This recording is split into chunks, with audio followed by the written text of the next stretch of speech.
জমি সংক্রান্ত নানান বিষয় নিয়ে মঙ্গলবার এক গুরুত্বপূর্ণ প্রশাসনিক বৈঠক হয়ে গেল মালদায়। বৈঠক অনুষ্ঠিত হল মালদা জেলা প্রশাসনিক ভবনের কনফারেন্স হলে। বৈঠকে হাজির ছিলেন রাজ্যের সেচ প্রতিমন্ত্রী সাবিনা ইয়াসমিন, এডিএম এলআর দেবাহুতি ইন্দ্র, জেলা পরিষদের সভাধিপতি লিপিকা বর্মন ঘোষ, বিধায়ক আব্দুর রহিম বক্সি, সমর মুখার্জি, ইংরেজবাজার পৌরসভার চেয়ারম্যান কৃষ্ণেন্দু চৌধুরী, পুরাতন মালদা পৌরসভার চেয়ারম্যান কার্তিক ঘোষ সহ জেলা ভূমি ও ভূমি সংস্কার দপ্তরের আধিকারিকরা। জমি সংক্রান্ত ইনস্ট্রাকশনগুলো লাস্ট আমাদের কাছে এসছে। মূলত সরকারি জমি যেগুলো আছে সেগুলোর যাতে এখন আমাদের টোটাল ভেরিফিকেশনগুলো অলমোস্ট কমপ্লিশনের দিকে, তাতে আমাদের বোর্ডগুলো ইনস্টলেশন হবে যেগুলো একটু সরকারি জমি, যাতে মানে বেআইনি দখল বা কোনো রকম সেটার মানে বেআইনি ব্যবহার নিষিদ্ধ, সেই কাজটা। পুকুর তো আছেই, পুকুর ভরাট, এটা নিয়েও তো আমরা যে ডিটেলসগুলো আছে। এর বাইরে যে সিটিজেন সেন্ট্রিক যে সার্ভিসেসগুলো হয়, অর্থাৎ মিউটেশন, কনভার্সন এবং অন্যান্য যে বিএলআর অফিস থেকে রেকর্ড কালেকশন, এগুলো নিয়ে একটু ডিটেল আলোচনা হয়েছে। রেডের উপরে এবং রেভিনিউ কালেকশনের উপরেও আমরা অনেকটা জোর দেব।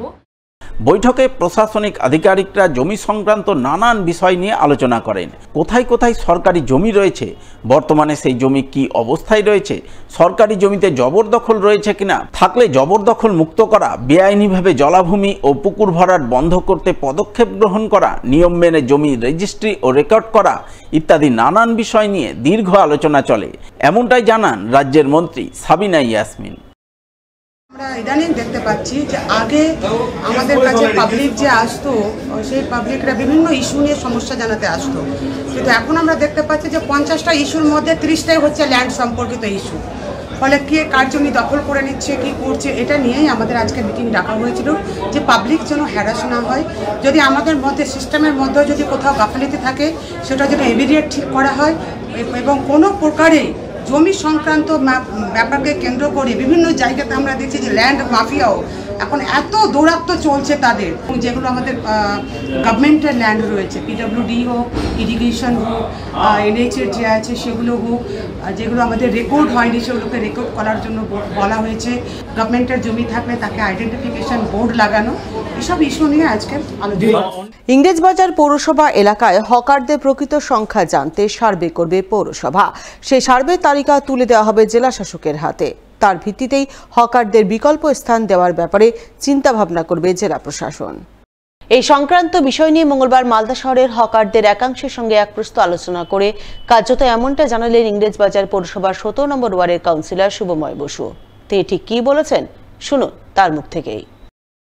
হকার ভাইদের দৈনিক রোজগারের উপার্জনের বিষয়টাও আমরা মাথায় রেখে আমাদের খুব সদর্থক 3 ঘন্টার মিটিংয়ে সদর্থক আলোচনা হয়েছে। সেই আলোচনার প্রেক্ষিতে যেটা সিদ্ধান্ত হয়েছে, আমরা 1 সপ্তাহ ব্যাপী আগামী শনিবারে আবার আমরা বসছি ডিএম সাহেবের নেতৃত্বে। তার আগে আমাদের গোটা শহরে 1 থেকে 29 নম্বর ওয়ার্ডের যত শহরে যত হকার ভাইয়েরা স্ট্রাকচার করে হোক বা চলমানভাবে হোক, তাদের লিস্ট আমরা রেডি করব। আমরা গোটা শহরে এটাকে নিয়ে সার্ভে করব। সার্ভে করে কে কোথায় বসে আছেন আমরা দেখব। দেখার পরে আমরা প্রশাসনকে সঠিক রিপোর্টটা আমাদেরকে দিতে হবে 7 দিনের মধ্যে। শহরের মাঝখানে, অর্থাৎ কেজে সান্যাল রোড, বলদেবানন্দ গিরি রোড আর রবীন্দ্র এভিনিউ, এই জায়গাটা আগামী দিনে নো ওয়াকার জোন হবে, এটা সিদ্ধান্ত হয়ে গেছে। কিন্তু আমরা কাউকে উচ্ছেদ করে, মুখ্যমন্ত্রীর নির্দেশে কাউকে উচ্ছেদ করে তার বিকল্প ব্যবস্থা না করে আমরা সেটা করব না।